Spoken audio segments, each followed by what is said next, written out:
예, 중국 외교부와 문화관광부가 조금 전에 미국 여행주의보를 발령했습니다.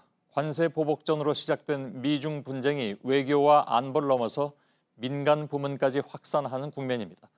오늘 중국은 천안문 사건 30주년을 맞는 날이기도 합니다. 폼페이오 미 국무장관은 천안문 사건 사망자를 규명해야 한다고 했고, 중국 외교부는 미치광이의 발광, 극한 발언으로 맞서면서 긴장도를 한껏 끌어올리기도 했습니다. 안 그래도 이게 남의 일 같지가 않은데 중국 당국자는 오늘 한국도 올바른 선택을 해야 된다라는 으름장을 놓기도 했습니다.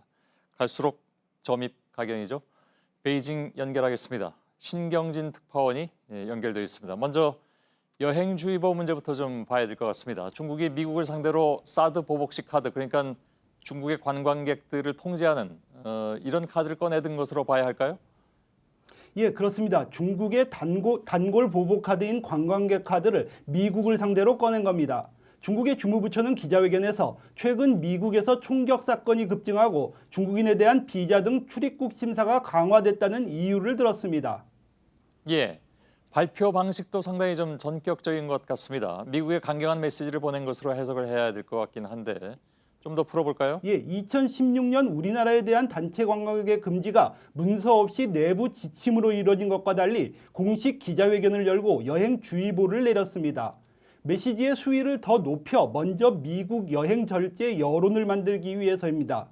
어제 교육부가 미국 유학주의보를 내린 데 이어 민간 교류 부분까지 총동원되는 모양새입니다. 예.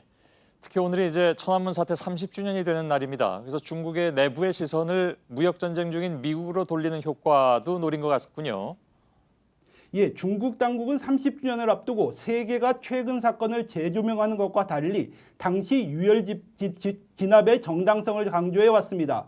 인기 동영상 공유 사이트들은 정보 통제 차원에서 이번 주말까지 시스템 정비를 홍보했습니다.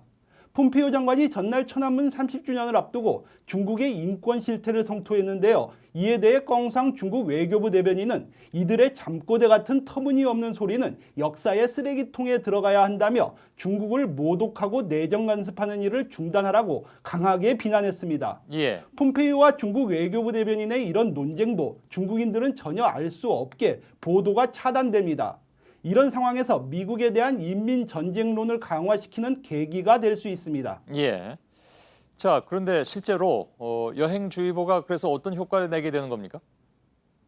예, 문화관광부는 중국인은 미국 여행의 위험을 충분히 고려해 여행 목적지의 치안과 법률 법규를 확인하고 안전과 방범의식을 제고하라고 경고했습니다. 당국의 향후 조치는 지켜봐야겠지만 여행사를 중심으로 자의반 타의반 미국 여행객이 급감할 것으로 예상됩니다. 예. 그리고 조금 전에 말씀드린 내용인데 최근에 중국 당국자가 미중 무역 갈등 속에 한국이 올바른 판단을 해야 된다 이렇게 말하기도 했다고 들었습니다. 이 문제가 비단 이제 미국과 지난주 한중 중국만의 외교부 주최로 열린 기자단 교류 활동에서 나온 이야기인데요. 예. 중국으로서는 최대한 한국이 중립적 입장을 취하도록 하기 위한 압박성 발언으로 볼 수 있습니다. 예. 무역 전쟁은 경제 영역의 충돌이므로 외교 채널을 통한 압박은 내정 간섭에 해당합니다. 우리 외교부의 치밀한 대응이 필요한 부분입니다. 예. 당연하죠. 알겠습니다. 자, 신경진 특파원이 베이징에서 전해드렸습니다. 잘 들었습니다.